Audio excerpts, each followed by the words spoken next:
We've been reading through the story of Jesus with the Samaritan woman at Jacob's well, 50 kilometres north of Jerusalem. And as you read the story of Jesus engaging with this woman at the well, you can see these 5 invitations that Jesus uses in his disciple-making movement and in making disciples of individuals. As you go through the story, you find Jesus is at the well. His disciples, his male disciples, have gone into Sychar to buy some food. Jesus is tired, and a Samaritan woman comes in the middle of the day. As we read the story, we learn that she is a broken woman. There's nothing in the story that tells us that she is a bad woman. She is a very sad woman. And Jesus stays at the well. He asks her for a drink. He's already confronting her, just gently, could you give me a drink of water? The woman is shocked.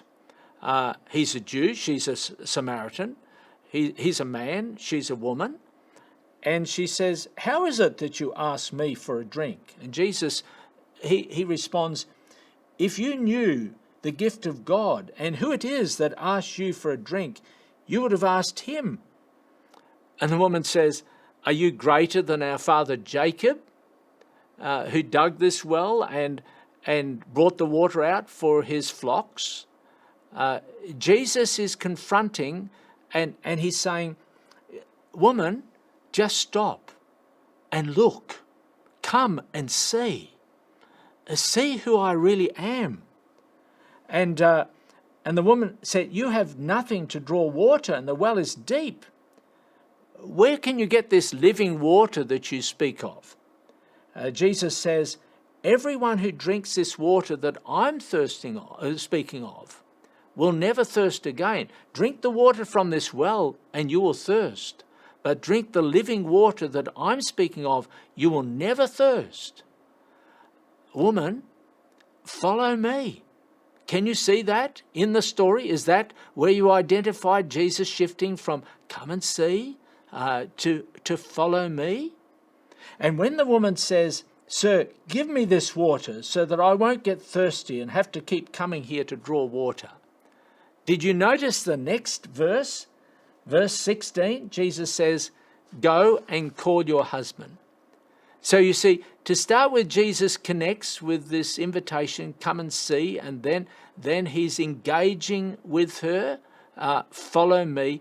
And as soon as she indicates an openness, a receptivity, Jesus says, woman, fish, go and call your husband. To which she responds, I have no husband. And Jesus says, yes, I know. You've had 5 husbands, and the man you live with at the moment is not your husband. She says, I perceive that you're a prophet, because clearly Jesus had insight that the Holy Spirit had provided.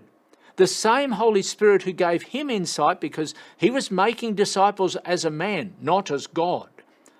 The same Holy Spirit who gave him insight will give you insight as you relate to your neighbours, your friends, your community, your work associates in introducing them to Jesus. But maybe Jesus had observed her dress, her culture, her jewellery, which may have indicated to him that she had been married previously and was living with a man at that time who was not her husband. But Jesus knew that she's a broken person. At that point, this woman starts pushing back at what Jesus has to say. She says, I perceive that you're a prophet, and I know that the time is going to come. You worship in Jerusalem as Jews. We worship here on Mount Gerizim. And the time is going to come when the Messiah comes. And Jesus pushes back to her. You'll notice he's moving to the next invitation, which is the invitation to sacrifice. Love your enemies. He says, woman, I want to tell you something. The day is going to come when Jews and Samaritans will worship together. Not on this mountain, nor in the mountain in Jerusalem, but Jews and Samaritans will worship together. This was an invitation to this woman to love her enemies, to take up the cross, to sacrifice as she decided to become a follower of Jesus. The invitation to be involved and to participate, to make disciples, was an invitation that was critical in this journey of disciple making. And it was this invitation to make disciples that challenged this woman to become engaged with the whole concept of loving her enemies. This fourth invitation became real and meaningful out of the invitation to participate with Jesus in reaching out to others. And you'll notice as you continue reading the story, Jesus says to her, "The Father is looking for those who worship in spirit and in truth." And so Jesus introduces each of these 5 invitations in the story of the woman. The story of the third invitation is absolutely critical in the journey of a disciple maker. Absolutely critical in the journey of a disciple. A disciple is someone who makes disciples. And after spending just a short time with Jesus, this woman could do 2 things. She could share her testimony, and she could share the invitation. Come and see the one who has told all about me. She rushed back into Sychar with her testimony and her invitation, leaving her water bottle, her water jar at the well. You see, spiritual growth takes place through participation.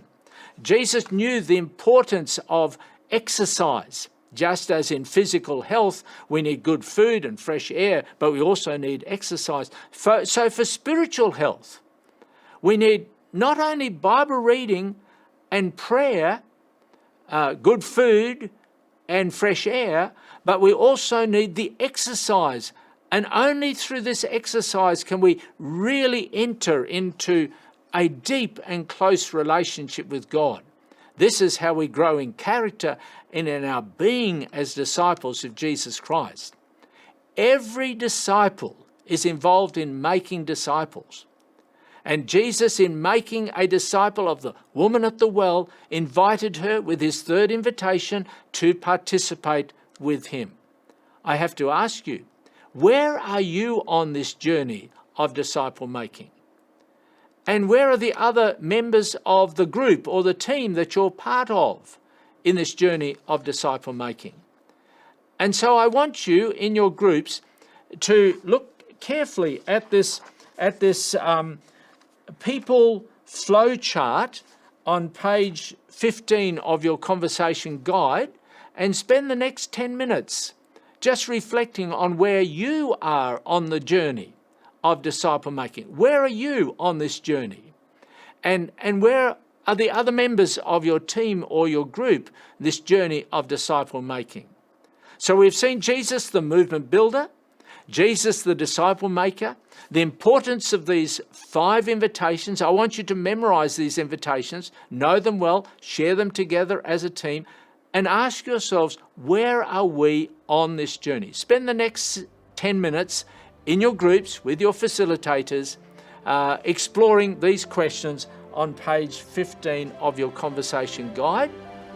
And then I look forward to seeing you in the third session of Multiplying Disciples.